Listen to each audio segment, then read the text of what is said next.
I'm Sam, And this is Gabe. and this is Coaster Wars. All right, welcome back to the Coaster Wars podcast, the podcast where we take two coasters and compare them to each other. Today, we got a really, really good matchup, the Battle of Kings Island. Yeah, these are two, again, ones you probably wouldn't normally compare to each other, but they are at the same park, so I think it's actually a good idea to maybe kind of battle it out and see who might be the better coaster. But as you also can see in previous episodes, me and Gabe don't always agree, so we'll see how this goes. two coasters really on the opposite ends of the spectrum, age-wise, as well as design-wise, as well as element-wise. But yeah, like you said, they're at the same park. I do think these two coasters get mentioned more together than you would think just because they are at the same park. Okay. And they're both, flagship rides for Kings Island, I would say. Yeah, that's a very good point. They're two very big rides. I think one is a little bit more focused on airtime, but they both have airtime moments on them. I think one is, I guess this may be a question for you, but one of them is maybe a little bit more intense, but that might just also be the style of the ride, so. I think some of that's just the style and the aspects of the ride. But without further ado, should we introduce our two fighters today? Absolutely. All right. In the blue corner, standing at a height of 110 feet and reaching a top speed of 64 miles per hour. Hailing from the farm fields of Ohio and the Kings Island Gym, it is the Beast. In the red corner, standing at a height of 215 feet, reaching a top speed of 80 miles per hour. Also hailing from the farm fields of Ohio and the B&M Gym, it is Diamondback. Let the fight begin.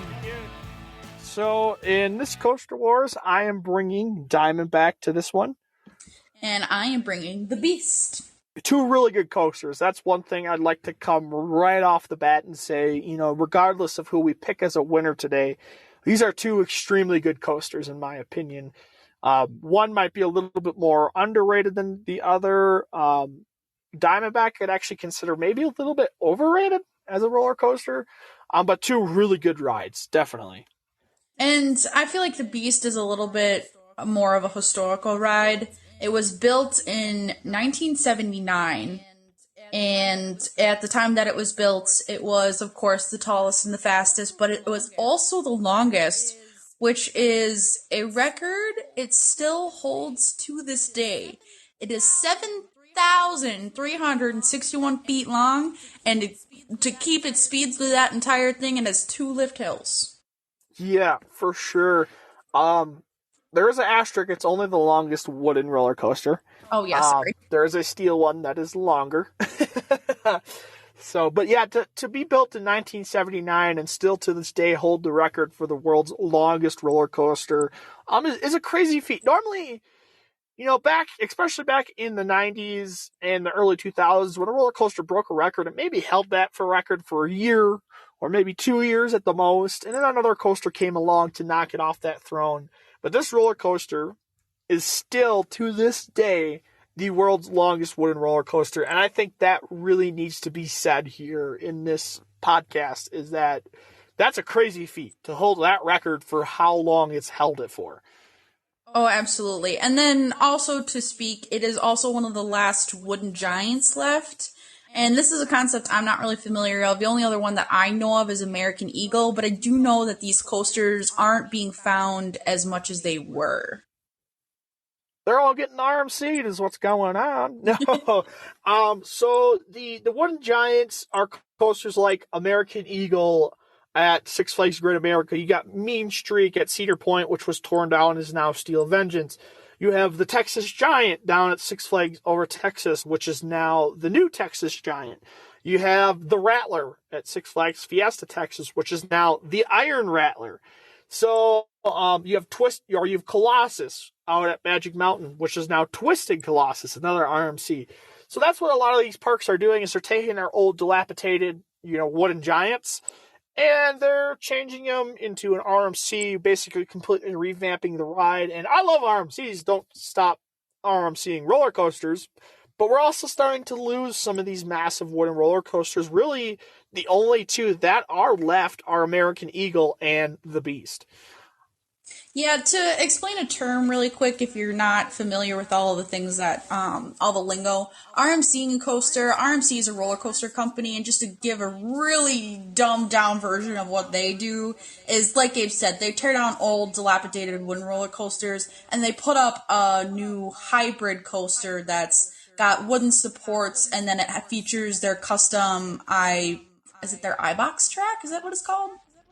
Yeah, most of the roller coasters feature the iBox track, and that's usually what they use in the conversions. That's just a really, really, really short version of what RMCing means, just in case nobody knew. Basically, what they do though is they keep the original station. They keep they at least try to keep the original layout of the roller coaster, or at least some semblance of it, and they reuse the structure. So all they do is add, structure to the top of the roller coaster to either make it taller or steeper or whatever. And then they usually add a couple inversions and they make it way more intense than the original layout was. Yes. So, Beast is one of the ones that this has not been done to. So this is still the original. This was actually designed in-house at Kings Island. And it features the PTC trains, which we've mentioned these before. They're the original wooden roller coaster trains. You see them on almost every wooden coaster out there. And to go into the layout of this coaster just a little bit real quick, you begin with a spiral out of the station, which is around an American flag, which is kind of cool. And that runs you right into that lift hill, which then plunges you down 135 feet into the first tunnel on the ride, which then sends you racing through the woods. After a little time back there, you pass into a covered shed, and I say covered shed because it's not a fully enclosed tunnel, but it does have like a roof over it and stuff, and that also doubles as a brake run. And then you go through the woods again, you're building more speed, and that leads through a second tunnel, which is 269 feet long.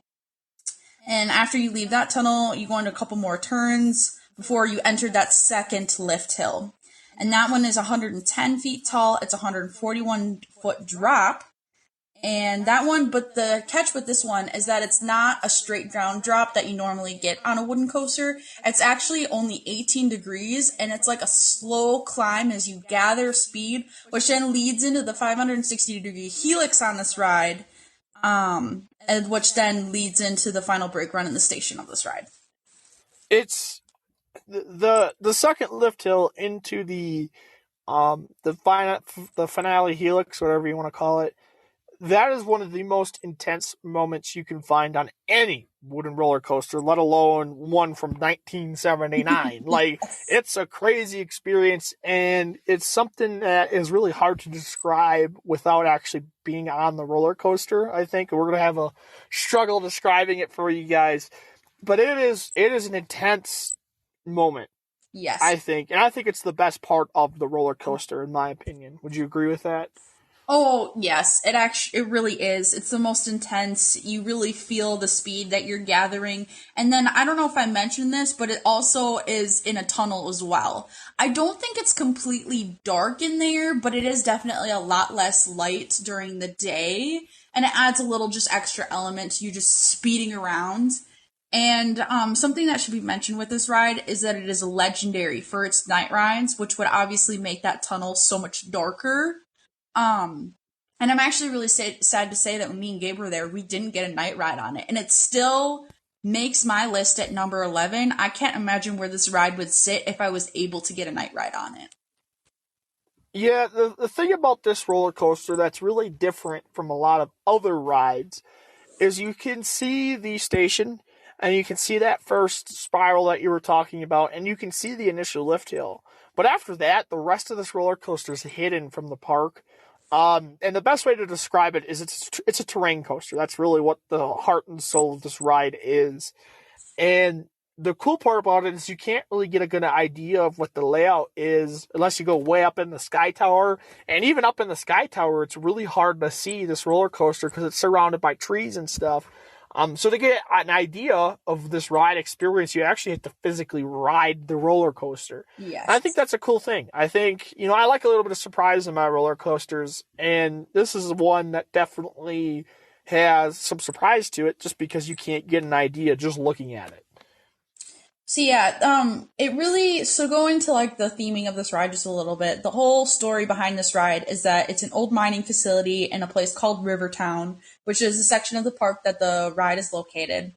And it's been abandoned, and there's rumors of this dangerous creature that lurks around by locals, and all they call it is the Beast.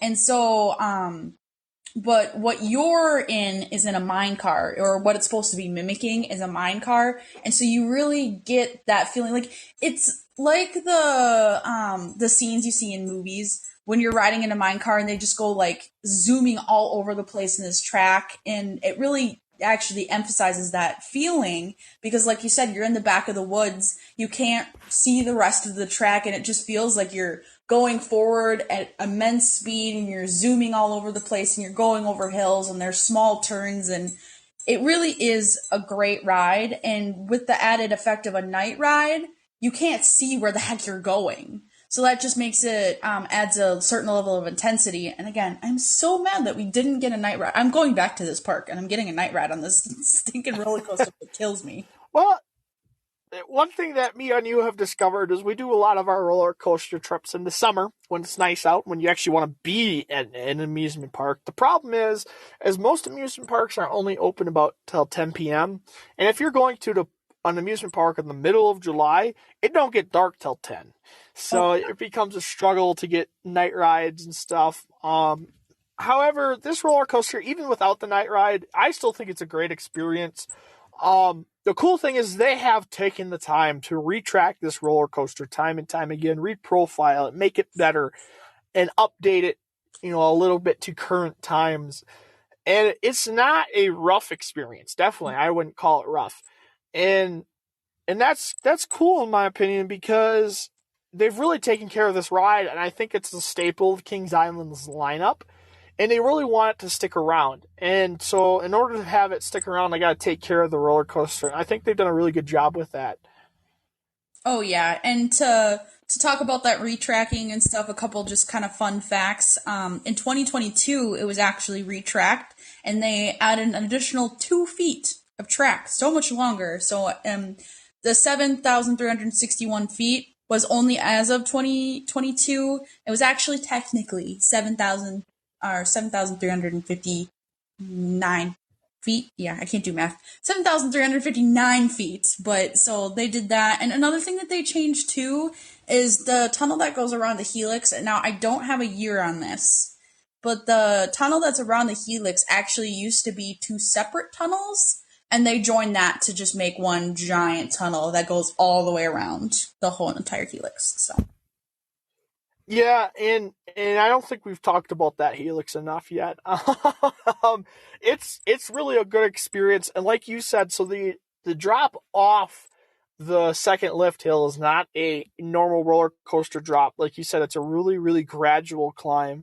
So basically what happens is you kind of get lulled to sleep a little bit as you're approaching this helix because you go up the lift hill, and something we have to mention, these lift hills are slow. They take a while. yes, Even though yes. they're only 100 and some feet, it takes probably a full minute to get up these lift hills. So it kind of lulls you to sleep a little bit, You're going up the lift hill, you're kind of falling asleep, getting rocked back and forth, and then you turn and go towards the helix, and it's just a gradual drop, and you're like, what is this? What is this? Is this even a roller coaster at this point? And all of a sudden, it's kind of like a light switch, is how I compare it to. All of a sudden, you're doing like 55, 60 miles per hour at the bottom of this drop, and you're getting whipped through this helix, and you're like, you went from like 4 miles an hour to 60 miles an hour, and you kind of don't realize the transition to that speed until you hit the tunnel part, and it really kind of catches you off guard, especially because it's just a shallow drop. You're not really expecting that much, but it's long enough that you still actually get to carry some speed at the bottom of it. And then it pulls some forces. It pulls some G-forces at the bottom of that helix. And then you go up to the top. As you're going through it, it kind of rises back up. It slows down and kind of like, oh, it's over. And then, nope, it just throws you right back into the bottom of the rest of the helix, and you get another really good dose of G-forces before ending the roller coaster. And it's by far one of the greatest grand finales to any roller coaster ever, in my opinion. Oh yeah, thinking about the double lift hills, I could see how when you just hear double lift hills, you would think it would mess with the pacing of this ride. But what the Beast does is it takes that first lift hill and it sends you basically through an entire roller coaster that could be its own roller coaster. Like it doesn't need the second lift hill and helix, but then like Gabe said, you get a little bit of a break. It carries you up this little, or not little, this giant but very slow lift hill, and then it drops you in. And like you said, you just slowly kind of get that speed at first, and you start building and building and building, and you don't really realize how fast you're going until you hit that helix and you get that little turn that then applies all those G's to you, and you're like, holy cow, I'm actually moving. And then it just keeps going and keeps going. It's not just 360 degrees, it's 560. It's almost two full rotations. And then it's just a really, like you said, intense part of the ride, and it's an amazing grand finale to what was already an amazing roller coaster. So Yeah, the thing with the Beast, it's definitely you love it or you hate it. Don't go in expecting El Toro, because this is not that roller coaster. It's not on the same level, I don't think. But don't go in and hate this ride for the wrong reasons. If you take the ride for what it is, it's a really good roller coaster, being built in 1979, being a classic, being the record holder and all that stuff. If you come in on that aspect, you're going to love this roller coaster. But if you come in expecting, this crazy, out of control, intense experience for the whole ride, it's not that. So you have to really appreciate this roller coaster for what it is. I appreciate it just because of the historical aspect of this roller coaster, being the first of the wooden giants, being one of the last ones still standing, and also being the longest. So for me, that alone, I really appreciate this roller coaster. Shifting gears, I think, are we ready to talk about Diamondback a little bit? there is one thing I just wanted to mention with the Beast real quick, and this really is just a side note, but as kind of a publicity stunt, and then to add a new ride to the park, there was in 2000 the release of Son of Beast, which was a hybrid wooden steel coaster that had a huge vertical loop in it.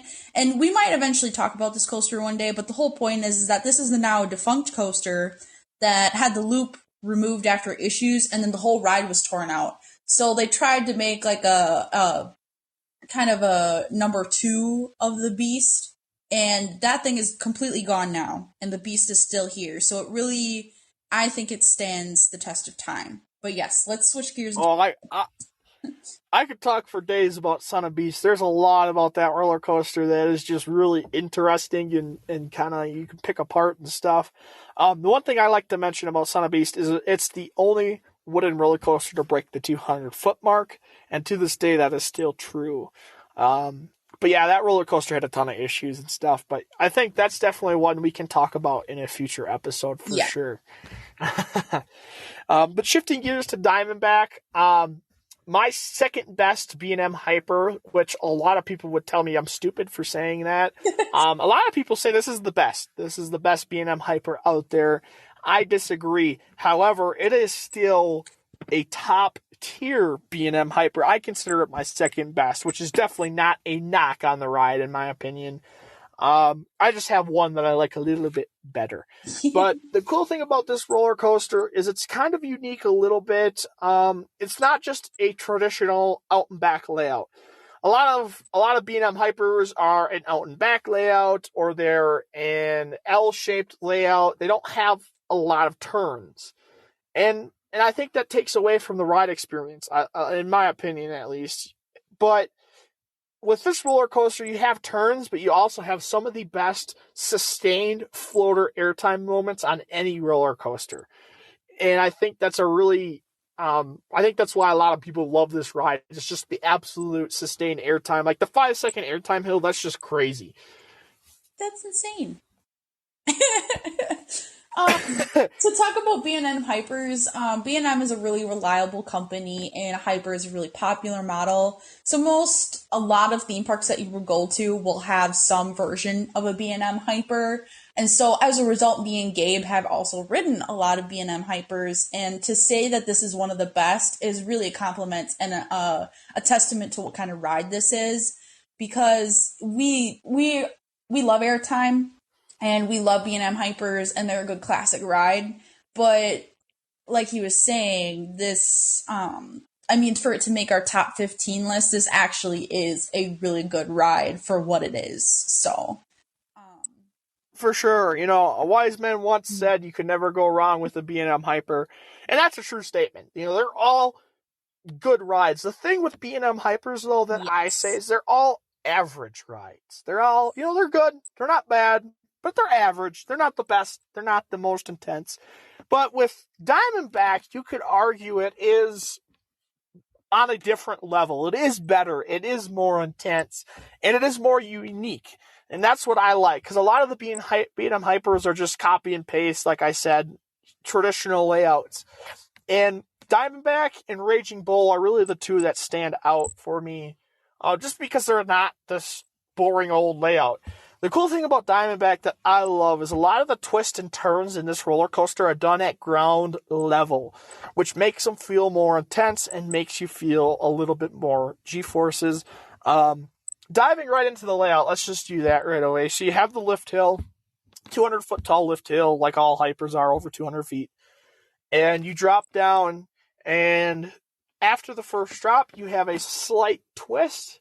So you get a little bit of laterals, and you also get the G-forces and a pullout, and that's where you pop up into the 5-second airtime hill. 5 seconds of sustained floater airtime. And then after dropping off that airtime hill into the next pullout, once again, it has a little bit of a twist in the opposite direction. So you get laterals and G-forces before popping up into another airtime hill. After the second airtime hill is when you hit the first turnaround. This is an elevated turnaround, the only one on the roller coaster that's elevated. So you go up in the air, you turn 180 degrees, and you come back down. It's kind of like an overbank turn that you would see something like on Millennium Force. After that, you hit another airtime hill before hitting a 360-degree kind of helix turn type thing.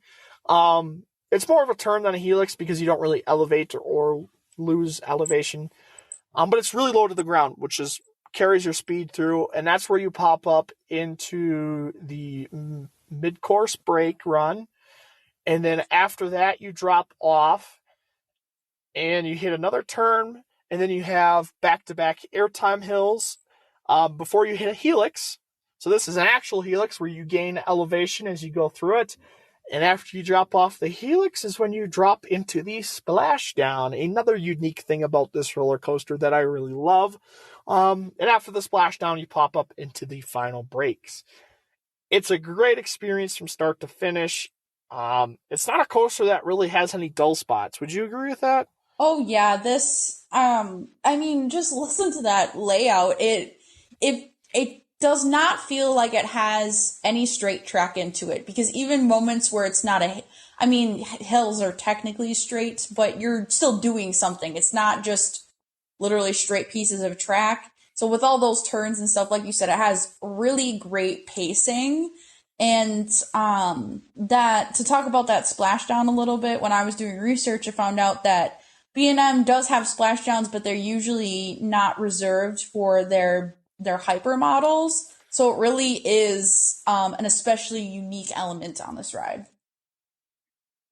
Yeah, B&M does splashdowns and some of their other roller coasters. The cool thing that I always tell people about this ride is it's an actual splashdown.